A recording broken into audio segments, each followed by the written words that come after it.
Hello, AO, Arweave, and general perma-Weber ecosystemers out there. That's an actual word I just made up. It's great to see you again. It's February. The year is already flying by. And guess who we have on a very special episode of the Decentralized Underground Headquarters? It's Mr. Lorimer Jenkins. Lorimer, how you doing, bro? I'm good. How are you? Pretty good. I'm pretty good. And I would be remiss if I didn't say hello to my trusty co-host, Johnny. Johnny, what's shaking, bacon? Preserving some data, my man. History being made every day. All right, I like it. Yeah, man.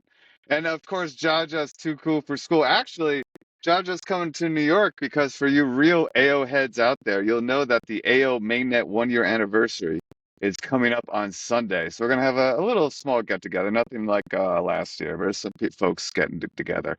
But I wanted to get on Lorimer today's show because I keep hearing that Liquid Ops is making moves. That Lorimer has got some super cool and exciting news. So, all right, I'm game, Lorimer. Actually, before we do that, just give me that 60-second what is Liquid Ops for the people who are new and turning in? What is it generally doing? And then you know what? Let's get to that cool and exciting news you've got. Awesome, cool. Yeah, thanks very much for having me on, by the way. LiquidOps is a lending and borrowing protocol built on Arweave and AO. Kind of what our mission is to really utilize there's lots of liquidity in this ecosystem that's kind of locked. Like if you look at the AO market cap, you look at the Arweave market cap, it's hundreds of millions of dollars, literally. At its peak, it was, billions. So essentially, what our mission is to really put that liquidity to use. If you kind of look in other ecosystems like Ethereum and Solana, you have DeFi products like yield farming, where you can essentially borrow against, say, like Ethereum, borrow USDC, and then plug that USDC into, say, a kind of vault on Solana, for example, and then generate yield from it. So we essentially saw an opportunity to do that in this ecosystem. And yeah, we've been building for I think coming up to 2 years. And yeah. Super cool, man. I got all sorts of questions for you that we can tackle after the announcement, as to how you got into this very cool and interesting area. But shoot, let's stop teasing everyone. What's on your mind, Lorimer? Got anything new to share with the world? Yeah, so it's been a crazy 6 months. A lot has happened. But yeah, one really exciting piece of information that I'm really happy to share today is that LiquidOps is going to be acquiring AstroUSD.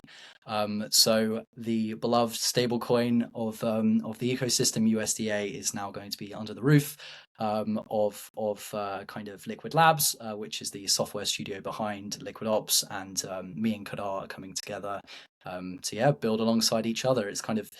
It's always been happening, and now we've kind of made the decision to do it under one entity. Big time. I was looking to see if I couldn't generate some sort of like emoji waterfall coming up on the screen here. No such luck, but that is really huge. So, why did this acquisition make sense for both parties? Like, what were you thinking? What are the benefits here? Yeah, so I've known Kadar now for a really long time. I knew Kadar actually before Arweave and AO. He's the founder of Astro. We actually met at a picnic. I hosted like this kind of polka dot picnic in London in COVID. We did it outside because you weren't allowed in it, like, to do anything inside at the time. And so loads of people came. We were super lucky, and one of the people that came was Kadar. And we actually ended up co-hosting a few events together after that. And yeah, we essentially just became quite close friends. And then I was working at Community Labs as a fellow, building a project called Othen. And Kadar came in, and actually, yeah, he was looking to build, and so Tate, yeah, brought him in as a fellow. So we always worked together alongside each other as fellows. Yeah, he basically came up with the idea for Astro. And I just remember, like, I was always in the meetings about like, yeah, him ideating on it before it was called Astro. It was called like Lotus. So I remember those days as well. And yeah, we kind of always bounced off each other, even when we went through AO Ventures together. So I came up with the idea for Liquid Ops with my co-founder Martin, and then we always just kind of spoke like a lot because they're both DeFi projects. Mm. We're doing over collateralized lending. He was doing over collateralized stable coins. We always just kind of like linked up on a lot of stuff on audits, and then but obviously when we both spun out of Community Labs, we actually raised from the same investors, as well as I'm an investor in his company. He's an investor in ours, in the studios behind the actual projects themselves. So it kind of just made a lot of sense. And yeah, I think like we went one period where we just spoke every day for like a month or something, and then I was visiting Tate in the US, and it kind of just came up, and I just got on the call with Kadar and was like, hey man, like we're spending a lot of money on things like lawyers, things like accountants, like marketing teams, and it kind of just seems like whenever we do something, we always do it together.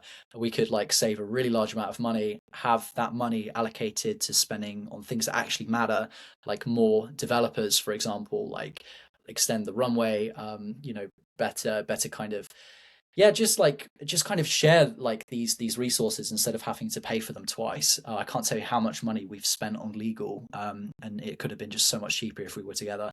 So it just kind of made a lot of sense, as well as with our users. Our users like are kind of the same user. We're both Mhm. building in the AO ecosystem. So yeah, that's kind of really how it came about. Well, Well, and stable coins tend to have a little bit of crossover into like yield a lot of times, don't they? mm. So it kind of makes sense for you to handle that. Yeah, we so Kadar actually oh God, I've got to be very careful not to leak future product announcements, but I don't mind saying Ooh, this one. Look at that. I'm already Basically, segueing into ooh. alpha. No, no, you just brought up future product announcements. Now you've got my attention. What's up, man? well, we I don't mind saying this one. It's just kind of been in the works for a while. But like, for example, one thing that me and Kadar were working on before we actually decided we were going to join forces is essentially a yield bearing stablecoin. So Mm. essentially, like you could have like Astro USDA and then earn a yield just by holding it. Like the kind of stablecoin model at the moment in centralized models with like Tether, for example. Essentially Tether has like a really big bank account of dollars, Mm. and then essentially their business model is earning, like I think I'm pretty sure they buy treasury bills with it, and then they earn the yield off of that money in the bank account, and they just print money, and then all of like the users that obviously have Tether, for example USDT, they don't ever see any of those funds. So what the kind of idea is like decentralize that process. Instead of it's under like a centralized company making all of this money, you could essentially have a decentralized over collateralized stablecoin that pass the yield back to the user.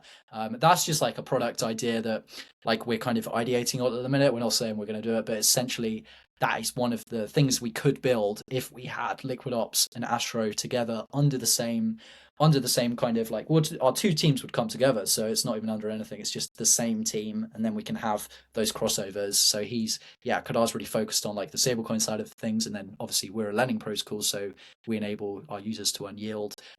Like it just it's like instead of working together with a partnership, it just makes so much more sense to do it together.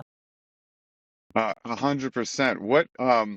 If you're out there listening uh to this right now, and you were just like a regular AO user, what opportunities do you see for them to get involved in Liquid Ops and or Astro USDA right now? Yeah, I think right now would be to try and use like the protocols as they are now. So we have LiquidOps live right now in mainnet. Astra is also live, so you can use both of those products now as you have been for the past year or so. But essentially, what we're focused on right now is kind of building on what we've already built and bridging it onto Hyperbeam, and making some of these new exciting projects. So we have obviously Astro USDA and then also Liquid Ops. But over the coming months, we are going to be starting to release, more products that are kind of intertwined. Like the way I'm kind of thinking of it is like a full stack DeFi suite for AO. Mm. So kind of think instead of having to go to multiple different websites, you would have access to bridging, you'd have access to stablecoins, have access to lending, all within the same UI instead of having to go to different websites. Like I remember there was a really big kind of thing about I don't remember when it was, about 9 months ago, but it was a user was really sad about basically him not knowing that there was lots of different bridges, Mm, and he didn't know that you could basically use AOX. He didn't know you could use like Vento, and so I remember replying and just being like, "Dude, you just need to check this out. Like, everything's mm. here." And he was just like, he just didn't know. So having everything underneath the one kind of shell is something that we're going to be working on as well. Let's I'm kind of curious about a comment you made at the beginning of the live stream when you were saying that when going back to when you first came into the ecosystem, you saw like a bunch of idle capital lying Yeah. around here. Help me, I'm not a big finance guy. I'm what are you talking about specifically, and how are you helping with that? Yeah, so let's kind of make it super simple. So within Arweave and AO, you obviously have the AR token, for example, Mhm, which is used to pay for storage, for permanent data storage. So essentially, there is, yeah, I think at the time there was $400 million in this token value, and uh, so lots of people had large amounts of Arweave, and they kind of were sitting there thinking, what can I do with this is like a financial primitive instead of uh, just thinking about paying for storage. So like uh, lots of like I like Oreo are kind of doing something at the minute where it's kind of like storage credits, like mm, you have something in the normal traditional world called carbon credits, where you can mm, basically like kind of it's like buying the kind of way to think it is you're kind of buying like better better, like, you know how trees produce carbon. You can basically have like some sort of financial products where you can purchase a carbon credit, so mm, it's kind of like CO2 emissions, so in the future like you can use it to reduce the carbon footprint. mm, So it's kind mhm. of the same with storage, so you can buy like a storage credit, and then the kind of whole idea is in 10 years time this storage credit will be worth more money because the like the cost to store data would be a lot more. Actually, no, it's completely the other way around. The storage decline obviously goes down. So if you hold Arweave, the whole idea is the token value goes up in dollar terms, but the Mm. purchasing power of that storage goes up. So basically, we saw lots and lots of like yeah, market cap potential in the token that we could actually use in financial primitives, as in borrowing and lending. So we kind of like, I've not done this down at all. I've made it super complex. I'm sorry, but basically, yeah, we saw lots of liquidity in the Arweave token and realized that like lots of companies, for example, were thinking about, yeah, this kind of carbon credit, storage credit thing. They want to hold it for a long period of time, and so we could basically offer them a way to obviously earn interest on those actual storage credits instead of them basically just sitting there. So yeah, you could have like Okay, five so percent. I'm beginning to get that. So like Yeah, basically like, hey, I bought R because in 10 years time, either I'm gonna use it myself or other people will be like clamoring for it. But 10 years is a long time. And meanwhile, it's not doing anything for me. It's just sitting in my wallet. It's not like earning exactly. Yeah, anything. I mean, yeah, I'm subject to the fluctuations of the market, but it's not like actively differentiating itself. So I could give it to my friend Lorimer over here, and he could go and LiquidOps could lend it out to someone, and I could collect some yield from that. And then when it's time, when I say, okay, I want this back, you gotta, I basically get interest from you while you take my R and do whatever with it. But at this point, I get it back. Is that right?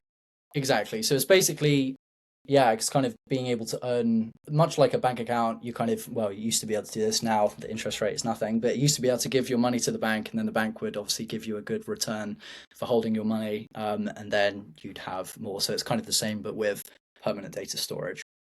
Who are your customers? I'm actually kind of curious. This is actually the more I think about this, the more interesting. So, like, say I'm like, okay, I'm gonna go sign on to LiquidOps, Yeah. gonna lend out Arweave. Who's the customer? Is it just other people, or is it like institutions, like, or like when, but Mhm. institution, I mean like dexes and stuff like that? Yeah, it's a good question. So we've actually kind of changed focus on customer acquisition recently, but it used to be consumers. So we used to like kind of cater to the kind of, just normal crypto consumers that kind of use, crypto Twitter, that sort of thing. Uh-huh. So yeah, when we launched the waitlist for LiquidOps, essentially we came out with this kind of pitch and said, yeah, there's so much liquidity that's untapped. We can basically utilize that, and we Hmm. launched a waitlist, and that waitlist basically went up to $55 million for people saying that they were going to sign up to LiquidOps and obviously utilize it. And so we had the kind of validation with consumers. So we obviously launched LiquidOps, and basically struggled to build TVL with like everyday DeFi consumers that held Arweave. So like we're kind of thinking about switching focus, like in the near recent future actually. So essentially, instead of kind of catering towards these people that just hold Arweave speculatively, we also want to now piggyback off like I kind of said with corporations kind of thinking about buying Arweave as a hedge against permanent data storage, like because the Arweave token actually has like usability and it's not just a kind of like pump token that you obviously are just trying to make money out of. If we effectively offer a yield on Arweave tokens, we're not offering a yield in dollars, which we are, but we're also offering a yield in more credits to store permanent data. So you can basically like our customers could be, instead of people like lending this out, you basically have a platform where you can deposit Arweave in as a corporation, kind of like a wallet, and then you can upload data through this kind of portal, and then you can have access to like a stablecoin through the portal. That's kind of where we're thinking about going next. But at the minute, we are kind of working this out with Astro. There's lots that we've just have lots of ideas, and I think one thing that we're trying to do at the moment is like trying to trim that down. I think a big thing we learned with building the two projects is simple is better. So yeah, we have these grand ideas of like, yeah, we want to go after this customer, we want to go after this customer, but at the minute we're just trying to think of like a magic product that will kind of get us there. No, you actually kind of guessed what my follow-up question was going to be, because you've got not only experience with Astro and LiquidOps, you were, remind me of your connection to Othent Wallet. Did you make it, or were you just like part of the team? I forget which one. Yeah, so I founded Othen in Community Labs. So Community Labs is a are we venture studios. So the whole kind of concept is you take fellows in, they build up Hmm. projects in the company, and then essentially spin out, which is kind of a similar model of what we're trying to do with Liquid Labs Hmm. at the moment with Astro. So yeah, I what was I even doing before that? I was building a project in Polkadot, and then basically met Tate. Yeah, it's a good time. So I stayed the first time I met him. I stayed in a youth hostel in London. It was just hilarious. It's like a like like Wait, on Hyde Park. wait, was Tate in the youth hostel? No, Because you're, I basically I was kind of in Polkadot, like, and Tate had was building Verto at the time, and Tate was getting great metrics, and my project in Polkadot, it was good, but it just didn't have many users.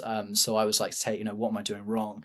And then he was kind of in London, where I'm from, and at the time, like, I was trying to save on Runway. So I just remember the first time I met him. Yeah, I went down to London and stayed in a youth hostel.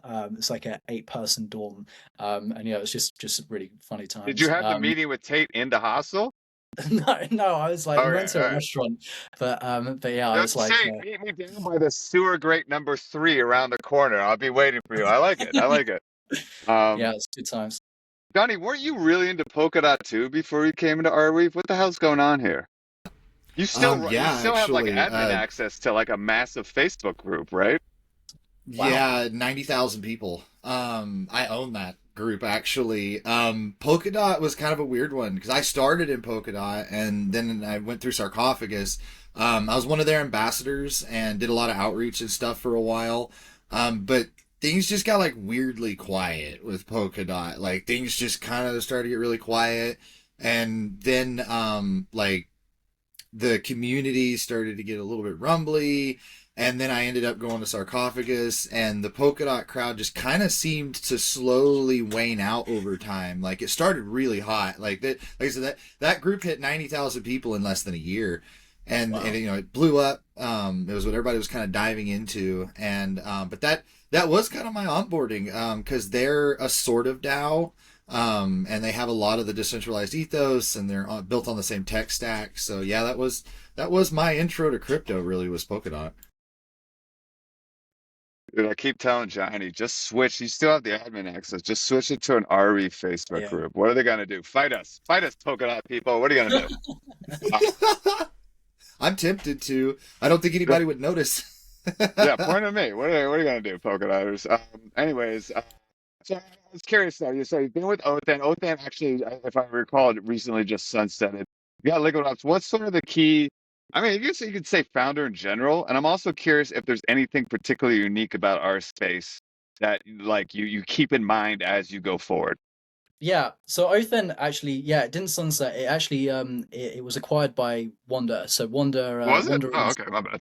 yeah, no, that's all right. Wanda basically, it launched a product called Wanda Connect, and so that basically is Othen. So you actually can Uh, still log into an Arweave application with a Google and Twitter account. It's just like it was just a really annoying thing because like we were kind of competing with Wanda for users because they're mm, both kind of wallets and it's like it's under mm, the same company. It just didn't make any sense. So basically, yeah, Othen became Wanda Connect. So yeah, I mean, this ecosystem, I've been in it for a long time now. I can't remember. I remember like when I first got involved with Arweave, I was kind of just coming out of like the Smart Weave days, and then they launched Warp. The Redstone team launched Warp, and mm, that's where I actually initially built basically Othen.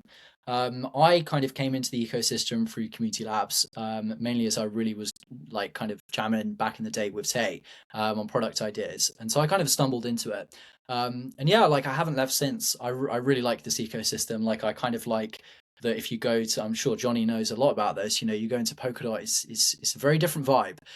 You know, you kind of like there is a kind of spectrum of like crypto madness, and like I think this ecosystem has got that. If you want to, I know Johnny loves his tuxedo that I see him proudly wearing sometimes, which I like. But if you go into Polkadot, you kind of have too much of the people that kind of just buy the token and kind of not do anything with the tech. Like there is great When tech in Moon. Polkadot. I remember back in the day there was just really good tech, but here like it's kind of a nice balance of like people are fun and stuff like that, but they're builders. Like everyone here's a builder. It's not just people having fun. I could tell you some funny stories about the Polkadot events, but definitely times have changed, and I think Arweave and AO is a really good place to build. It's a kind of good place in terms of like support, as well as there's a good ecosystem and there's a really good like kind of moral fiber that holds the ecosystem together even in tough times, which is really important to have. It's like the idea of permanent storage, like I think just really ties the ecosystem together rather than some ecosystems that just kind of kind of centered around the token. 100%, 100%. Um, what? Speaking of your journey here, were you studying theater? Did I read that right? When you Yeah, were like when this you was a met long Tate, time ago. Yeah, this was a was long that time ago. around when you were meeting Tate, or was that even before that? It was a long time before that, but I basically I came into the world of work a weird way. I before my first job was actually working at a VC. I worked at a crypto VC, which was based in New York, but because it was COVID, everyone switched to online. And Uh-huh. so I just emailed like 500 companies and was like, I'm Lorimer.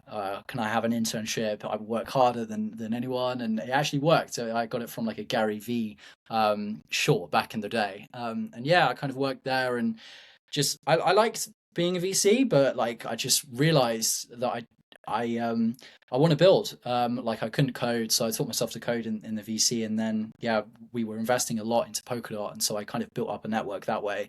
But yeah, before the VC, I was at musical theatre school, and then dropped out, and that was like I think I was in 2021. And yeah, I got into crypto in 2014. I was really young. My dad used to mine Bitcoin, so I kind of knew about it as well.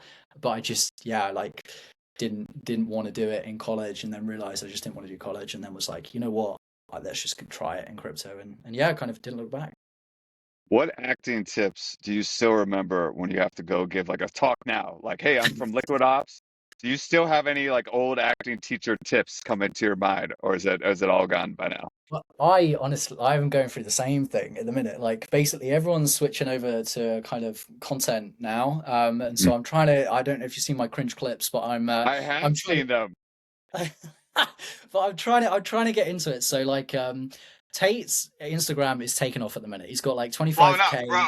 Tate, Yeah, instant legend. I know. So I'm trying to get into the mojo as well. So yeah, like in response to your question, like I forgot it for a long time, but I'm kind of now getting back into it. Like you were a master actually during this. I remember when we were in Denver and you were doing a speech. You hosted the whole thing, didn't you, on No, East Denver? no, you just have to make your mind go blank, bro. Like that's Yeah. what everyone's like. How do you think of it? It's like I'm not thinking of anything. I'm just up there having a damn great old time.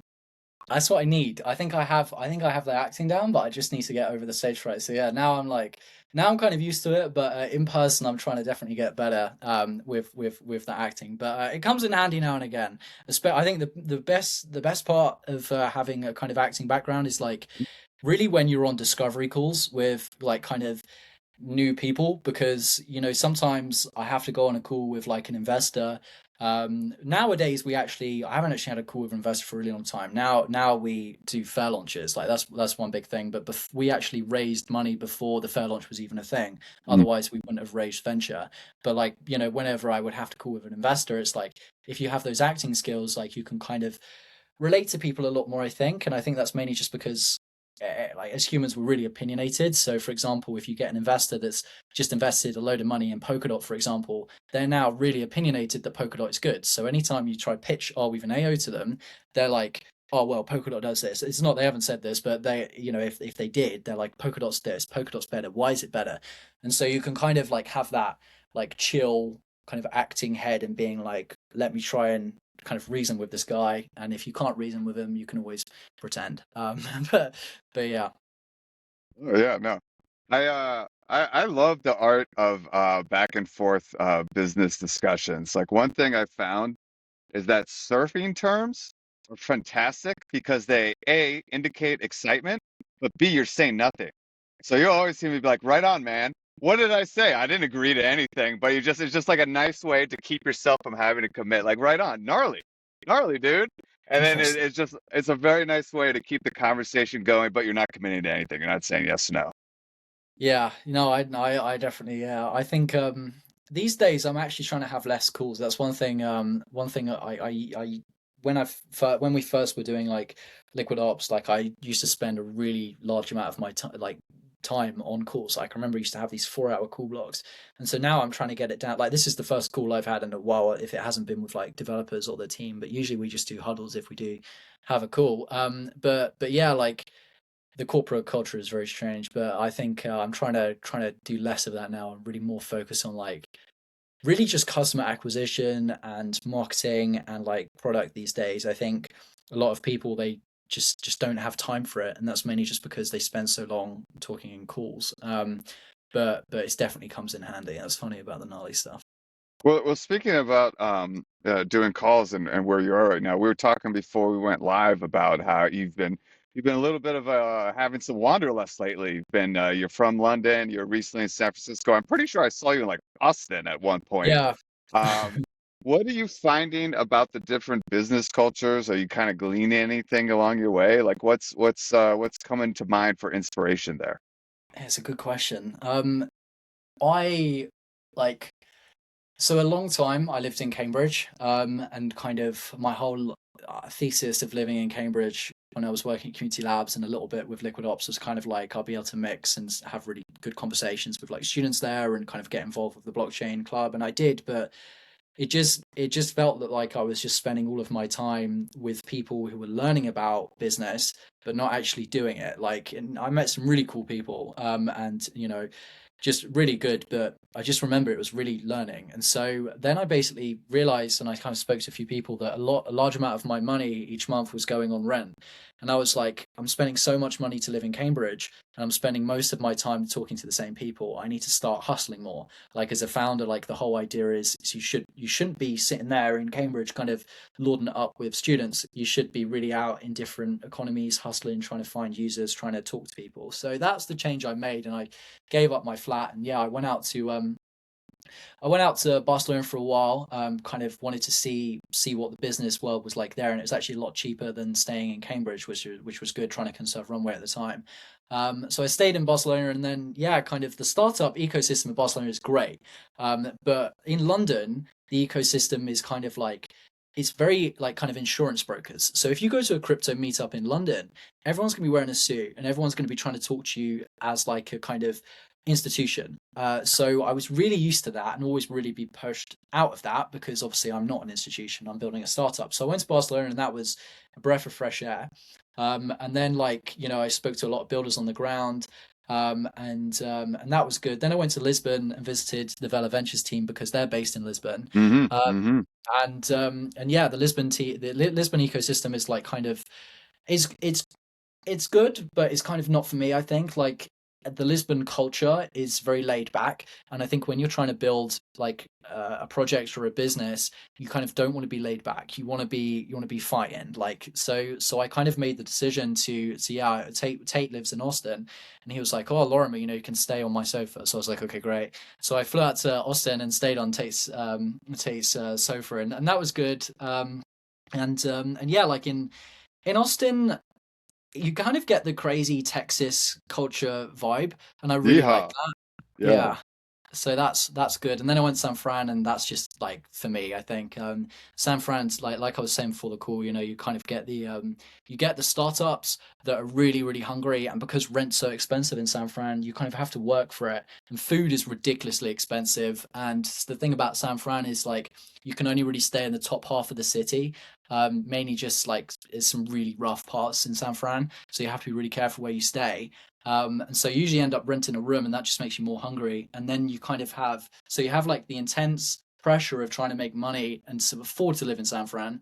Then you have access to all of the Silicon Valley VCs. And like the San Fran is just used to it. Like they're kind of like everyone there is like, oh, you work in tech, you're a young guy. Like even when I get in an Uber, and I just kind of feel that like in London, I never got that. I always felt like kind of pushed out in London. It was just kind of a bit of a weirdo. But in San Fran, it's like it's just totally different. So like if I was to grade it, it's been really good traveling around, but I'm kind of realizing now that like San Fran is probably the best place for me. I think there's obviously loads of people in San Francisco like building centralized companies, and I just think that like you know even though the ecosystem out there is really centralized and kind of poo-poos a bit on crypto, like it is really good to build in San Fran, mainly just because like of those things as well as the culture, and you're kind of just more hungry than if you're in Europe. It's a little bit more laid back, but there's nothing wrong with that if you're driven. But for me, it's like I need the pressure, if that makes sense. Yeah, yeah, it was the Goldilocks and the Three Bears. It was London was a little too stiff for your taste. The Iberian Peninsula a little too bit too laid back. Austin, don't even get me started. What the fuck's going on in Texas? And then you got San Francisco, which is yeah, I love it. It's a little hilly. I'm not gonna lie. Yeah, yeah. Every once in a while, you're like looking on the Google Maps, so you're not really paying attention to the terrain. You're like, oh, this will be an easy walk, and you're like, what the fuck? And it's like this massive hill and staring in front of you. Yeah, 100%. I remember I was have to go out for a haircut. I'd have to travel across three hills. But Yeah. yeah, I was Waymoing. That was amazing. I've never been in a Waymo before. I know you have them in Austin, but in San Fran, like I just remember first time getting in a Waymo, and it just, it's just magical. Going in these really steep hills and like there's no one there. It was a really good time. But yeah, it's like because if you can't tell by my accent, obviously from the UK. So I'm working on the visa case at the moment to get back out. It's just like if I was when I was in San Fran, I had to rent like Airbnbs and that sort of thing, and it's just so expensive. Not because they're good places, just because Airbnb takes a load of the money. So yeah, I'm trying to work on that, and then hopefully I'll be back out. But I do like traveling. It's just I just yeah I it's like God, staying in Portuguese Airbnbs. It's Why? you never Not do it. good? It's Not like, good? well, in my price point, like you kind of, I Uh, remember I got yeah. locked in an Airbnb one night. Ooh. Like I Wait, couldn't open the door. locked in or locked out? I was You locked couldn't in get for it. outside of the Airbnb. Yeah, I was locked in. I couldn't Welcome to the figure it out. Hotel I had to climb Portugal. out the window. So what Sorry. did you do? You had to climb out the window? Yeah, I had to climb out the window. Like I've got so many stories. When I was in Barcelona, I was staying on like because I need to be. This is like the cheap places you can only really travel about if like you can kind of afford to do it. So I was having to do everything on the cheap, and basically, I was in Barcelona. I had to stay on like, I think it was the sixth floor, and there was no lift. So every morning I would have to Uh, go up and uh, down the stairs, and it's just uh. like I've got incredible calves now, but You do. but yeah, You get the most amazing cardio. You can start just like walking around half the city, no problem. the problem was shopping. That was the issue. So and it Oh, was just dude, me. you got the Yeah. grocery bags, and you're going up Six Flag and or six floors, and your shoulders are just burning. Yeah, I've been there, bro. Yeah, and you had to do mineral water as well because you can't drink out the tap. So yeah, it Really? was a fun. Well, I don't know. I was advised to, but I was staying in it was nice. But the European builds, like the thing about Europe is they build a building 200 years ago, and then everyone Nah, just stays in that you're not building. really sure. Yeah. But it was a good experience. But now I'm kind of like I feel like I've now done the traveling. I kind of now just am like, okay, let's just go to the best place. And I mean, I think that's for me. Like I think everyone has a different best place. It's like if I was building like a pension app, like London would be great, but like as I'm not, I'm kind of very early stage and like trying to really push boundaries with, like the whole ecosystem is, we're trying to do something that hasn't been done before, a permanent data layer that you can have compute on. Like it's a really ambitious idea, and I think you kind of need to either be in an environment like where it's things are like very chill. Like in Berlin, things are very lax. Like whenever I go to the Arweave conferences, they're usually in Berlin, and things are very like kind of chill and a bit edgy, and so you kind of can get away with like these really ambitious ideas. Mm. But if you're in London, yeah, it's very different. So San Fran's a good place for very ambitious ideas and people who will be like, okay, let's go. God, I've never been to London. I'm not gonna lie. I'm not. My appetite is not increasing. It's just Bunch not of for startups. bunch of dudes in suits is what I'm getting. Yeah, yeah, Yeah, yeah. Is New York yeah. any different? I guess not. New Um, York, you get a bit of both, but yeah, London's just the suits. all right. Well, Mr. Lorimer, congratulations once again on the AstroUSD acquisition. Big moves coming. I heard the mention of products coming down the line, so keep us in mind. The next time you got some more announcements, give us a holler.